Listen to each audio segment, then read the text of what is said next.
지나온 과거를 생각하면 속도 많이 상하고 안타까운 일이 참 많았는데요. 그중 남자와 관련된 뼈아픈 이야기를 들려드리고자 합니다. 그럼 이야기를 시작해 보겠습니다. 가난한 시골집에서 아버지와 둘이 살았어요. 저는 국민학교까지 나오고 그 이상 학업을 이어가진 못했는데요. 아버지는 술에 파묻혀서 사시는 분이라 돈도 없었고 딸인 제가 어떻게 자라는지는 관심이 없던 분입니다. 제가 3살 때 엄마와 이혼을 하셨는데 그때 이후로 알코올에 의존하며 매일 취해 계셨답니다. 시골 마을에서 제 사정을 모르는 분이 없어서 쌀이나 먹을 걸 가져다 주는 어른들이 많았어요. 지금 와서 생각해보면 저를 살려주신 은인들이라는 걸 깨닫습니다. 제 성격은 매우 소극적이고 말도 잘 안 하고 표현도 못했어요. 애정결핍과 가난, 그리고 아버지의 무서움이 있어서 그런 성격으로 자란 것 같아요. 국민학교를 졸업하고는 마을 어른들의 밭에 가서 간단한 농사일을 도우며 생활비를 벌었습니다. 그렇게 가난하게 입에 풀칠하며 지냈더니 어느새 제 나이가 20살이 됐고 독립할 시기가 찾아왔어요. 학교도 제대로 못 나오고 배운 거나 기술 같은 것도 없었으니 일자리를 구하는데 어려움이 있더라고요. 국졸이라는 말을 하면 하나같이 놀리며 요즘 세상에 국졸이 있냐고 되묻더니 저를 이상한 시선으로 보더라고요. 여하튼 시골 마을을 조금 벗어난 작은 도시에서는 제가 설 자리가 없는 것 같아 과감하게 아버지 곁을 떠나기로 했답니다. 아버지, 저 서울 올라가려고요. 여기서는 답이 없는 것 같아요. 뭐야? 인연이 지금 뭐라고 짓거리는 거야? 너도 네 애미처럼 날 버리고 떠나겠다는 거냐? 모녀가 똑같이 날 엿먹이겠다고? 그렇게는 못하지. 이 기집애야, 얌전히 내 옆에서 살림하고 밭일이나 해서 술값이나 벌어와! 아버지는 제 뺨에 손을 올리며 이런 경고를 하셨어요. 그래도 저는 몇 차례 계속 서울로 가겠다고 말씀을 드렸답니다. 당연히 돌아오는 건 따귀와 쌍욕이었고요. 그래서 아버지 몰래 야반 노주를 해서 서울까지 올라왔어요. 아버지랑 같이 살다간 저까지 폐인이 될 것 같았으니 홀로 서기에 도전하게 됐습니다. 서울에 올라와서 처음 하게 된 일은 출장 파출부 일이었어요. 시골에서 밭일하고 받는 돈보다 훨씬 많아서 아주 기뻤답니다. 이런 세상도 있구나 하면서 주어진 일에 최선을 다하며 지냈답니다. 그런데 문제는 제 성격이 고쳐지지 않는 거였어요. 말을 더듬는 것과 사람의 눈을 쳐다보지 못했어요. 항상 겁에 질린 듯한 표정으로 땅만 보고 있거나 눈치를 심하게 봤답니다. 강산이 2번 바뀌는 동안 파출부 말고도 사람 많은 공장에서도 일해봤고 식당에서도 일해봤는데 제 성격은 평생 소심하고 소극적으로 살도록 설계돼 있었나 봅니다. 40대에 진입하고 새로 얻은 일자리는 회사 구내식당의 조리원이었어요. 시키는 것만 잘하면 되는 일이니 얼마든지 잘해볼 수 있을 거라 믿었습니다. 그런데 처음 구내식당으로 들어가자 기가 센 저를 심하게 갈구셨어요. 왜 고개를 똑바로 못 드냐? 그렇게 소심해서 일은 할 수 있겠냐? 말을 하면 대답 좀 똑바로 해라 등등 저에게 있는 문제점들을 하나하나 짚어주면서 흰소리를 하셨답니다. 야 경자야, 넌 나이가 40인데 18살 소녀처럼 행동하냐? 너 어디 모자랐니? 네? 네, 제가 좀 모자라 보인다는 말을 많이 들었어요. 이모님 죄송해요. 제 성격이 고쳐지지 않네요. 도대체 어떻게 살아왔길래 그러냐? 이리 와서 우리들이랑 이야기 좀 해보자. 저는 한 달 정도 욕을 실컷 먹어가며 구내식당에서 일했는데 태도가 달라지지 않자 이모님들이 제 앞에 둥글게 모여서 왜 이렇게 됐는지 말해보라며 재촉하셨어요. 제가 타고난 성격이 이런 것 같다고 말하니 저에 대해 있는 그대로 고백해보라고 하셨습니다. 그래서 처음으로 제 어린 시절 이야기를 입 밖으로 꺼냈답니다. 저는 국민학교만 나왔어요. 엄마랑 아버지가 이혼하셨는데 엄마는 3살 이후에 본 적이 없고 아버지는 술꾼이었어요. 매일 취해 계셔서 특별한 직업이 없었죠. 그래서 14살 때부터 20살까지 밭일하면서 아버지 술값 대드렸습니다. 뭐야? 그 어린애가 벌어온 돈을 술값으로 썼다고? 너희 아버지 문제가 심각하네. 아버지는 그런 분이셨고 저는 친구 하나 없이 일만 하며 살아오다가 서울로 올라왔고 여러 직업을 거쳐봤는데 늘 이렇게 소극적이고 말도 더듬고 사람 눈도 쳐다보지 못해요. 저도 모르겠어요. 제가 왜 이러는지. 어쨌든 저로 인해 답답하셨을 이모님들께 죄송하다는 말씀 드리고 싶어요. 제가 속에 있던 이야기를 남들에게 처음으로 내뱉는 순간이었는데 속이 후련하더군요. 이모님들이 집중해서 제 말을 들어주시고 있어서 저도 모르게 힘이 나더라고요. 그날 제 고백으로 이모님들은 저에게 갈굼이나 텃세를 부리지 않으셨고 조카 봐주듯이 잘해주셨어요. 형제야, 오늘 내가 볶은 제육 좀 먹어봐라. 간이 잘 됐나 봐봐. 아, 네 이모님. 맛있어요. 제가 먹어본 제육 중에 최고예요. 참나. 경자 너 겁 많고 소심하다더니 지금 내 눈을 똑바로 보면서 아부했다? 아, 그런가요? 아, 이모 저는 아부가 아니라 진심으로 드린 말씀이에요. 정말 맛있다고요. 그래 고맙다. 점점 얼굴 밝아지는 걸 보니 기분 좋네. 저는 40년 만에 마음을 터놓고 대화할 사람들이 생겨 무척이나 기분이 좋았답니다. 이모님들이 제 사정을 듣고 나서는 너무 잘해주셔서 몸둘 바를 몰랐다니까요. 하루는 구내 식당에서 점심 저녁을 끝내고 청소하고 마무리했는데 퇴근 전에 저에게 잠시 기다리라고 하더니 이모님들이 생일 케이크를 가지고 오셨어요. 초가 4개 꽂힌 케이크를 보면서 저는 눈시울을 붉혔습니다. 저 생일 케이크 처음 받아봐요. 이모님들 고맙습니다. 정말 감사해요. 아휴, 딱하기도 하지. 에휴, 네 인생이 참 팍복하구나. 몸은 40살 어른이어도 정신은 아직 때묻지 않은 꼬마 같아. 축하한다 경자야. 얼른 촛불 끄자.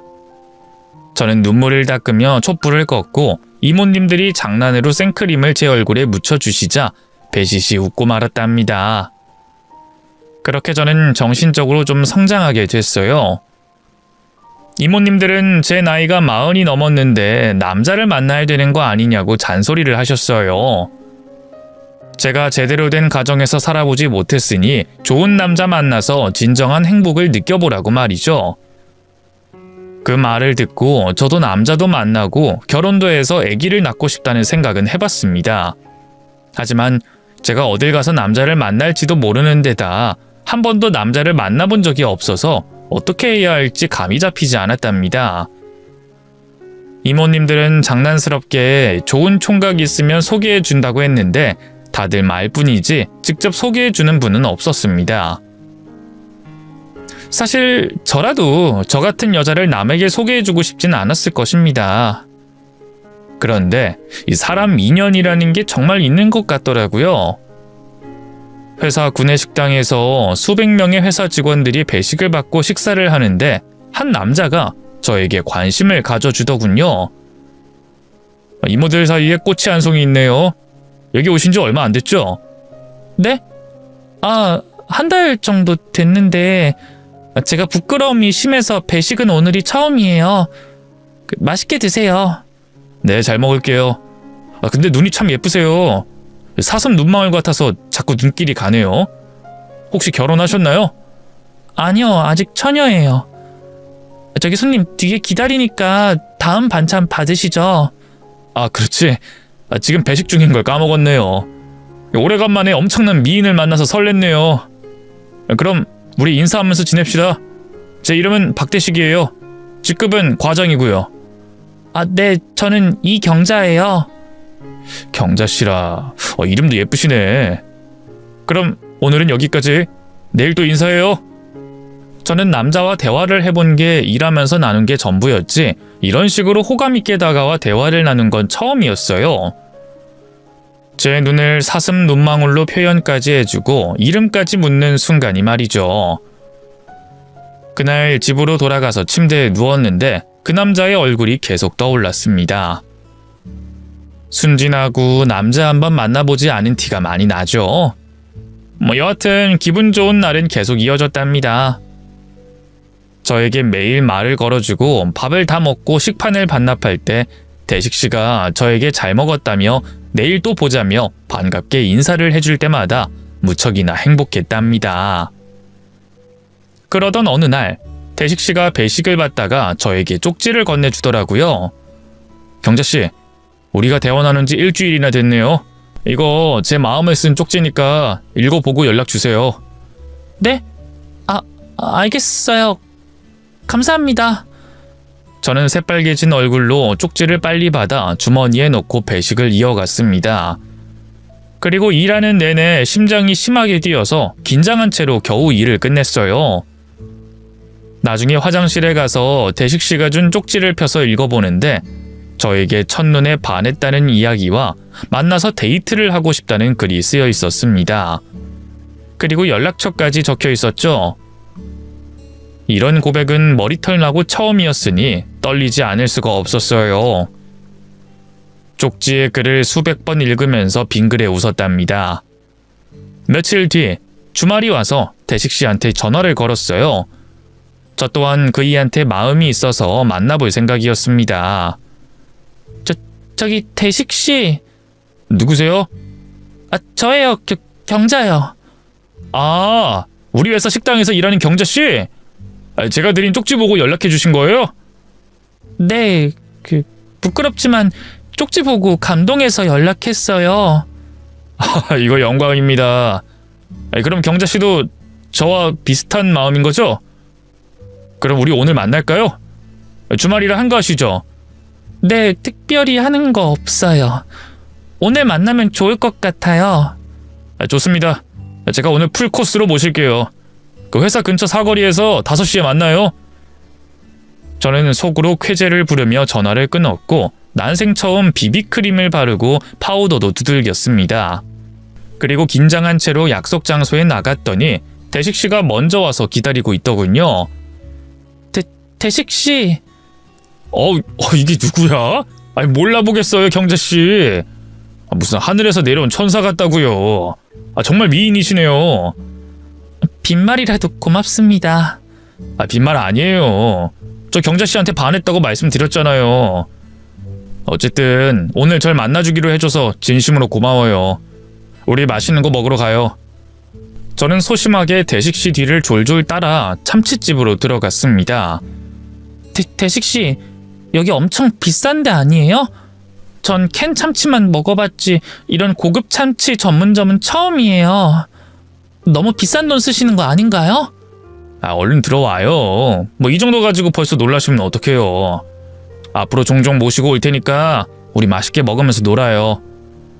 저는 행복한 미소를 지으며 대식씨를 따라 참치집으로 들어갔어요.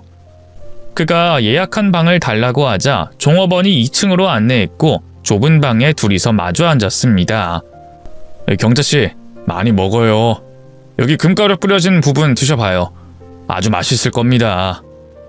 우와, 음식에 금가루를 뿌려요? 금을 먹어도 되는 건가요? 경자씨는 정말 순수하시네요. 이런 모습 보니까 제가 더 반하게 되잖아요. 경자씨, 우리 잘해봐요. 내 말 무슨 뜻인지 이해되죠? 저는 얼굴이 빨개져서 고개를 바닥으로 내렸습니다. 대식씨, 근데 대식씨 같은 분이 싱글인 게 이해되지 않아요. 멋있고 매너도 있는 데다 대기업 과장님이시잖아요. 그 정도면 1등 신랑감 아닌가요? 정말 싱글 맞으세요? 제가 싱글인 게 이상한가요? 저는 운명 같은 사랑을 믿는 사람이라 계속 기다려왔어요. 그리고 경자씨가 제 인생에 들어왔죠. 이제 제 마음이 전달됐나요? 운명 같은 사랑? 아, 정말 멋진 말이네요. 절 그렇게 봐주시니까 너무 고마워요. 자, 그럼 참치 드시면서 술도 곁들여 볼까요? 잔 들어보세요. 제가 술을 못해요. 대식씨 죄송한데 음료수 마시면 안 될까요? 에이, 참치는 이 알코올로 먹어야 제맛이 난다고요. 딱 한 잔만 해보세요. 얼른 잔 들어봐요. 알겠어요. 오늘 기분 좋게 고백도 받았으니까 마셔보죠. 한 잔 주세요. 그렇게 20년 만에 술을 입에 대봤는데 쓰기만 할 뿐 아무런 맛도 없었어요. 도대체 이런 걸 왜 마시는지 이해가 되지 않았죠. 하지만 대식씨가 권하니 거절하지 못하고 한 잔 마셨네요. 경자씨 잘 드시네. 한 잔 더 드시죠. 잔 들어봐요. 네? 또요? 알겠어요. 주세요. 저는 행여나 거절해서 대식씨를 무안하게 만들까봐 술잔을 들었습니다. 연거푸 석 잔을 마시고 나자 머리가 띵하고 속이 울렁거렸습니다. 그래서 다음 술은 거절하며 참치회만 입에 넣었습니다. 그리고 대식씨가 제 빨개진 얼굴을 손으로 쓰다듬더군요. 과거 아버지는 제 뺨을 때리기만 하셨는데 이렇게 어루만져주는 남자가 생겼다는 것에 몹시 기뻤고 정말 이 남자와 잘해봐야겠다는 생각이 들었답니다. 경자씨 참 예쁘다. 우리 오늘부터 사귀는 거예요. 맞죠? 네? 네, 그래요. 저도 대식씨가 좋아요. 우리 잘 만나봐요. 이제 배가 좀 찼으니 나가볼까요? 시원하게 바람이나 쏘이면서 걸어보자고요. 좋아요. 나가요, 우리. 저희 두 사람은 참치집에서 나와 골목을 걸었습니다. 목적지 없이 천천히 걸으며 여러 대화를 나눴답니다. 그러다 저도 모르게 과거에 대한 이야기를 털어놓게 됐고 대식씨는 안타까운 눈으로 저를 바라봐 줬어요. 아버지라는 분이 너무하셨네. 그래서 지금은 연락 끊고 지내는 거예요? 네. 세상에서 제일 무섭고 두려운 존재라서 찾아가고 싶은 마음이 없어요. 잘 판단했어요.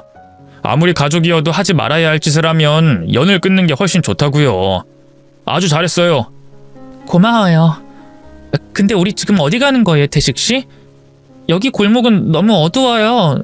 우리 큰 길로 나가서 걸으면 안 될까요? 제가 술을 마셨더니 머리가 핑 도네요. 우리 저기 가서 조금만 쉬었다 갈까요? 대식씨가 손가락으로 한 건물을 가리켰는데 바로 모텔이었습니다. 저는 너무 놀라서 기침을 했습니다. 네? 저기 저 건물은 모텔인데요? 네, 맞아요. 저기 가서 좀 쉬었다 가요. 같이 영화도 보고요. 제가 모텔은 한 번도 안 가봐서요. 대식씨, 우리 다른 데 가요. 사람 많은 곳으로요. 저도 그러고 싶은데 진짜로 머리가 핑 돌아서 어디 앉아서 기대고 싶어요. 경자씨, 설마 저 못 믿어서 이러는 거예요? 거참 기분 좀 그러네요.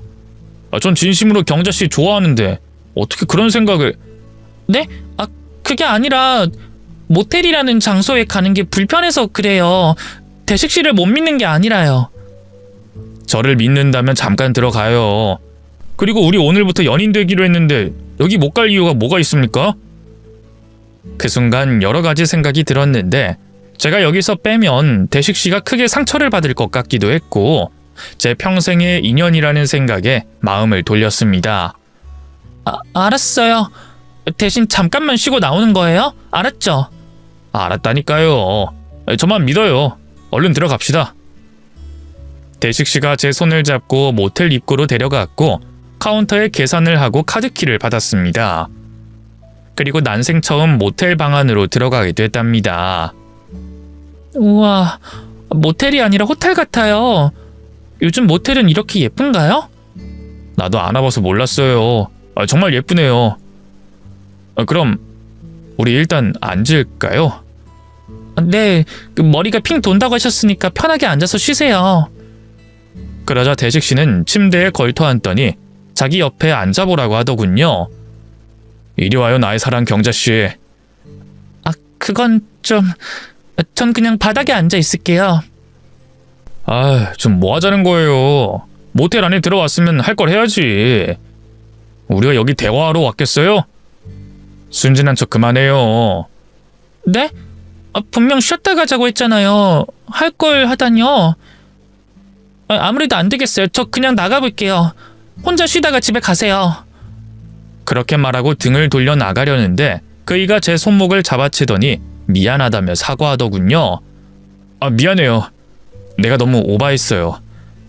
경자씨, 그럼 우리 같이 침대에 누워만 있어요. 머리 아프니까 눕고 싶은데 경자씨가 옆에 있었으면 좋겠어요. 정말이에요. 정말이죠? 다른 건 하지 않을 거죠? 그렇다니까요. 얼른 침대로 갑시다. 저는 나가겠다고 말하면 우리 관계가 깨져버릴까봐 뿌리치지 못하고 결국 침대에 눕게 됐습니다. 그리고 아무것도 하지 않겠다는 그이는 결국 약속을 지키지 않았습니다. 처음이라 놀란 저는 어떻게 해야 할지 몰라 눈을 질끈 감고 말았죠. 그렇게 저희 두 사람은 하룻밤을 같이 보냈답니다. 아침에 눈을 떠보니 대식 씨는 보이지 않았어요. 먼저 집에 갔나 싶어서 전화를 해봤더니 꺼져 있더라고요. 지난밤을 생각해보니 후회스럽기도 했지만 대식 씨와 연인이 됐으니 잘된 일이라고 생각하려고 했습니다. 그이는 일요일 밤까지도 연락이 없었어요. 어찌된 일인지 모르겠지만 월요일에 식당에서 만나면 알게 될 것 같아 잠을 잤습니다. 이튿날 구내식당에서 점심 준비를 하고 배식할 음식 앞에 섰습니다. 많은 회사 직원들 사이에서 대식 씨의 모습이 언제 보이나 하고 두리번거렸답니다. 이윽고 반듯한 정장을 입은 대식 씨가 제 앞에 식판을 내밀었습니다. 저는 활짝 웃으며 말했어요. 대식 씨, 토요일 밤엔 어떻게 된 거예요? 왜 말도 없이 떠났고 연락은 왜 안 되는 거예요? 반찬 빨리 주시죠. 뒤에 사람들 기다리잖아요. 대식 씨는 제 눈을 쳐다보지도 않고 말했습니다. 이에 저는 뒷사람들의 눈치를 보고 반찬을 퍼주고 대식 씨를 옆으로 보냈답니다. 저에게 무슨 화가 나는 일이 있나 싶어서 점심 배식이 끝나고 카톡을 보내봤어요. 왜 화가 나는지 궁금하고 왜 차갑게 구는지 물었죠. 그랬더니 회사 옥상으로 올라오라는 답변이 왔습니다. 저는 청소를 마무리하고 회사 옥상으로 올라갔어요. 대식 씨는 구석에서 담배를 태우고 있더군요. 대식 씨, 여기 있었군요. 아, 이제 왔네. 경재씨, 일로 와봐요. 아니, 왜 저한테 계속 전화하고 카톡 보내는 겁니까? 네? 그게 무슨 말이에요? 사귀는 사람끼리 연락하는 건 당연한 거잖아요. 이봐요, 경자씨. 아니, 식당 아줌마. 나 이 대기업 다니는 과장이야. 뭐가 아쉬워서 아줌마 사귀겠어? 우리는 그냥 하루 즐긴 사이야. 뭐라고요? 당신 날 사랑한다고 했잖아요. 나랑 미래를 함께 그려보자고 했잖아요. 이 여자가 착각을 제대로 했네. 어제 술 좀 들어가더니 꿈꿨어? 나이를 40이나 처먹었으면 눈치가 있어야지. 내가 모텔방에서 사라지고 연락 끊었으면 무슨 의미겠어. 참, 끝까지 순진한 척하네. 저는 180도 달라진 대식 씨의 태도에 분노해서 그이의 뺨을 날렸습니다. 날 가지고 논 거였어요? 난 당신이 진심인 줄 알았다고요. 이봐요, 아줌마. 나랑 아줌마가 될 사이야? 대기업 과장이 구내식당 아줌마랑 잘 되는 게 말이 돼? 이 어이없는 년아, 그만 좀 껄떡대고 하룻밤 즐긴 거로 끝내. 앞으로 나 아는 척하면 식당 관계자한테 당신 잘라버리라고 할 거야. 알겠어? 나쁜 놈. 내가 너 같은 놈한테 놀아나다니 절대 가만두지 않을 거야. 미친. 지도 좋아서 모텔방에 따라온 거면서. 야, 네가 별거 있으면 계속 만나려고 했는데 잠자리도 그저 그렇더라. 아니, 또 뱃살은 왜 그렇게 많은 거야? 그만 처먹고 다이어트해서 남자 만나. 다음 남자가 너랑 모텔 가면 놀라지 않게 말이야. 그는 저를 실컷 조롱하더니 옥상에 올라온 동료들에게 가더군요. 저는 비참하고 화가 났지만 일단 마음을 추스르고 이성적인 판단을 해보기로 했습니다. 제대로 속고 이런 일을 당했으니 절대 가만히 있지 않기로 다짐했답니다. 그런데 제 소심한 성격 탓에 어디에도 말하지 못했어요. 회사 인사과에 찾아갈까 했는데 발이 떨어지지 않았고 같이 일하는 이모님들에게도 입을 뻥끗하지 못했습니다. 결국 혼자 분노를 삼키며 몇 주의 시간을 보냈답니다. 식당에서 대식 씨를 보면 서로 못 본 척하고 배식만 하고 말았죠.